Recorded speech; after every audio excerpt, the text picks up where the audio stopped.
The poker circuit has unicorns exploding from it. At least, that's what they want you to believe. C'est bullshit.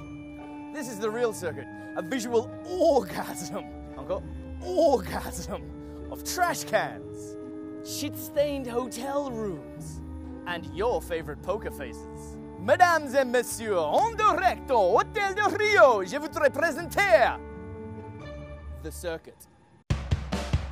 I got into poker because I was a sports journalist and I was working in the UK doing martial arts.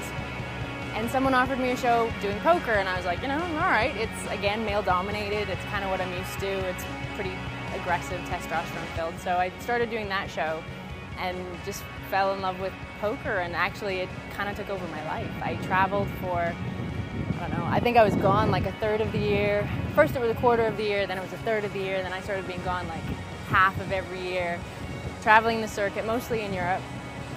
Saw some great places, and I missed a lot at home, missed out on a lot of stuff with my friends and whatnot, but it was a great few years. It doesn't surprise me anymore. Anything I see, it doesn't surprise me. When people are like flipping for tens of thousands of dollars or they're betting on just really random stuff, it doesn't surprise me until I tell people about it who aren't in poker, and then the look of shock and sometimes disgust on their faces kind of brings it home, and you're like, oh yeah, that's not what people normally do.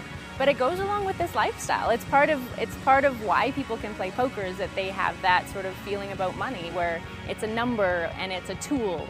I think we do live in a bubble, and I think that our idea of money, and poker players in general, their idea of money is really skewed.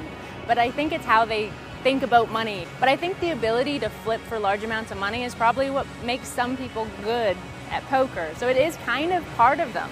And if they didn't have that ability, maybe they wouldn't be good at their job. And for a lot of people, this is their job. I couldn't do it. Maybe that's why I'm not great at poker. I'm like, I don't want to flip for 10 grand. No, thanks. I'll put it in the bank and get a nice return on it or something. I don't have that in me. I don't mind seeing it in others. I have a lot of friends who do that. But it's good to have a normal life as well. My friends, normally outside of poker, would be shocked by that. And they continue to be shocked by it. And it's probably good for me because it's still like a reality check. The next couple of years, I don't really know what's going to happen, and I like it that way. I grew up knowing exactly where I was going to be in 5 years and 10 years. I had a really solid plan for the rest of my life, and then my life kind of went and blew up. And now I don't plan stuff so much, and it seems to be really working for me.